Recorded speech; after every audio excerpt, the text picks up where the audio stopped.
Yeah, yeah. 4-1. I think I speak for everyone when I say when people saw Jorginho back in the lineup, people were like, yeah, this is what we wanted. This is what we wanted. Welcome back, George. Welcome back, J20. Welcome back, J2O. Like, it's crazy because I felt like we could have, used him against Porto. Definitely for the experience and everything. But hey, this game, Jorginho was cooking. And obviously, we had to get back at Newcastle. We had to get back on Newcastle after what happened early in the season. I don't forget that it was a madness. I think majority of us could say this was definitely revenge, and luckily Newcastle didn't get battered by 7 or 8 because it definitely could have been more. I mean, we had so many chances, but listen, first half we blitzed them. Second half they did a bit better, but we still blitzed them, and I gotta give massive credit to Jorginho because obviously in the absence of Party's been absent pretty much whole season. He stepped in and he's guiding Declan Rice, who's doing fantastically well in his first season, you know, to help Arsenal maintain the title challenge. That's actually a big deal. We signed him for what was it, 12 million in Jan last year, and he's definitely been worth every penny for me in terms of what he's brought to the team, the experience and everything. You can just see that classy player. And I think him playing, in the midfield allows Rice to, go and win the balls higher up the pitch. And it's going to be very interesting to see what type of midfielder we sign in the summer, whether it's a natural six to allow Rice to kind of, be a more box to box type of player, or we sign at 8 and Rice has to play the 6. Will be interesting. But yeah, man, I mean, we've been scoring a boatload of goals lately, so this is great for goal difference. Listen, don't stop, keep running it up. Goal difference is going to be very important at the end of the season. Goal difference pretty much counts for an extra point. So listen, credit to the guys. They just have to keep running it up. I would like to say I think Jorginho took this personally. You know, Jorginho, a man born in Brazil with Brazilian heritage, and his compatriot had no regard for him here, just punching him in the back of the head. Just crazy like behavior, man. And I can't believe when this happened in the last game, this wasn't a red. Like, this was crazy to me. I remember, last season, Jorginho actually balled out at St James's Park, and this season he balls out against Newcastle and Emirates. But yeah, we haven't forgot. We haven't forgot Bruno G. We haven't forgot. I can't lie. He was getting ran in midfield today. Jorginho was just precise with the passing, the intelligence, just knowing where to be. It was too much for Newcastle. We had them penned in. Like, it was crazy. I was looking at it and I was like, yo, this could be like 5 in the first half. Like, what's happening here? Obviously, first goal was comical because they kind of like scuffed it over the line.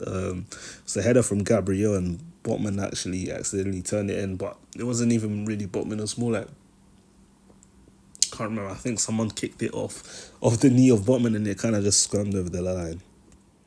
But yeah, that first goal was so funny, man, and it's ironic. I think I saw a stat that was the 700th goal at the Emirates, in the Premier League for Arsenal. A very comical goal. And the mad thing is, guess what? Newcastle didn't have the referees, or they didn't have them weird decisions to go their way in this favour. When it was just, pure football, look what happened. Look what happened. I have to say it to them. Shout out the Geordies. Got love and respect for them. But hey, today was our turn. Today was our turn to turn up. And listen, like I said, we were just lit this game. Second goal, Jorginho clipping it over the top. Great run from Martinelli, nips in front, pulls over to the right hand side and just squares it across for Havertz to tap it in. And I'm like, yo, like, Havertz bagging, Arsenal, like, moving on fire. Like, this is lit. This is what we want to see.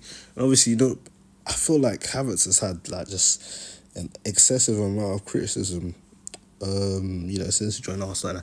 I kind of expected that because, moving from Chelsea to Arsenal, Massive deal, massive deal. And obviously he will always be in the Chelsea fans' head because of the Champions League winning goal. Like, he's forever etched in their history. So I think that's why there's such a like I don't know, I say like almost like turmoil over everything Havertz does. Like, there's so much cognitive dissonance with Chelsea fans. It's crazy. Like every time guys want to speak about Havertz, man, we're winning against West Ham. And he didn't score. Guys wanted to speak about Havertz, but he's scored every time. Guys want to speak about Havertz, bro. It's crazy. Yeah, I see Havertz get spoken about way more than Mason Mount, who, to be fair, has had injuries and whatnot, but hasn't been pulling up any trees at United. So just interesting. That's how the game goes, I guess. But yeah, man, like I said, this match was just calm. It was, I mean, Arsenal matches these days is one of those ones you can literally sit back and just have popcorn, and just chill, because it's like the goals will flow, and it's just it's a spectacle. It's entertaining. First half of the season we were doing this control stuff, but this is vintage Arsenal. Like, we're peppering teams. Like, it's crazy. If you try, oh my days, if teams try to fall asleep at the Emirates, it's long. It's long. We're pressing. You have to be on your guard. It's crazy. But yeah, man, nah, I really actually enjoyed this game. And I think, we deserve the points fully. Newcastle, they don't know what hit them. They really don't know what hit them. But guess what? We had this plan. It was coming for them. And next on the list, who do we have next? We've dealt with West Ham, dealt with Newcastle, got Aston Villa next. Porto, we need to get back on Porto. To be fair, but it's not like Porto really did us dirty. It was just more so we didn't do anything. No shots on target in that game. But hey, we'll move on past that. But yeah, the atmosphere for this game, we really needed to up the ante and everything. And it's crazy because if you actually saw how Arsenal social media team was moving before the game, you saw them hyping it up, up in the ante, 8 o'clock, Saturday kickoff, atmosphere was there. I saw like flames at the Emirates, like those drumming, like, like, it seems like they're really working on the atmosphere these days at the Emirates. So I have to big up the fans at the Emirates. They're really doing their part. And obviously the ultras and stuff we have now, I have to big them up, definitely, most definitely. But yeah, another person I'd love to give praise to is Saka. Big up Saka, like, he's one of them guys. He's just gonna eat, bro. Whatever happens, rain, snow, sun, he's just gonna get in, whatever. Like, he's gonna get his goal, or he's gonna get his assist, and he's gonna move on, like, just consistently. And I really respect that. The world class debate, yeah, I'm not too into that. I'm not really feeling to call my player world class or this or that. Just do what you have to keep doing and produce in the Champions League, and we'll have different conversations. You know what I'm saying? But I have to give him credit because he's doing his thing. And also, another person that deserves a lot of credit, man, Kiwior, man. Kiwior deserves credit. I mean, look at that passion on his face. But yeah, like, Kiwior came in mid-season last season. Let's look how many season this season. Came in, mid-season from Spezia, from the Serie A. And you know what? He's actually had to bide his time because at first Arteta didn't trust him when there was the injury to Saliba, was playing holding right centre-back. And eventually, at the end, he threw Kiwior in. He did all right, to be fair. And yes, I think partly one of the reasons why Arteta was confident in letting Kieran Tierney go was because he thought, Kiwior could do this at left back. But at the start of the season, it looked like Kiwior was struggling a bit at left back because Arteta was asking him to do the invert stuff, which is super highly complicated. And yeah, that's Zinchenko's role pretty much, or Yuri and Timber. So what Arteta's actually done, flipped it. White is the one inverted, and Kiwior just gets to be a normal left back, and it actually helps us because when you think about it defensively in duels, he's strong in duels, so he's actually like able to combat the attacking prowess of like the teams that we come up against. So I have to respect that, and he's actually looking more and more confident, more comfortable, and he's settled into the team. He's had matches where he can play the 90 minutes and he's playing back to back and it's just consecutive, so he's grown in confidence most definitely. And yeah, ended up getting the fourth goal after Saka's goal in the second half, and yeah, it was great. Another set piece goal. Have to big up Nicolas Jover, because since he's been part of the coaching stuff, the set piece and is crazy. Like another day and another set piece goal. Like it's just, this is lit. This is what we love to see. But no, yeah, big up Kivior, big up the whole team.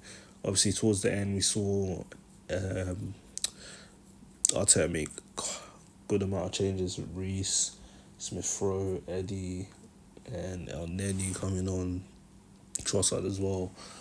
But yeah, man. Oh yeah, Smith Rowe nearly scored, but it wasn't to be. I just hope eventually Smith Rowe scores, but maybe he's saving that for a different occasion. Who knows? It might be a Reece Nelson thing like last year.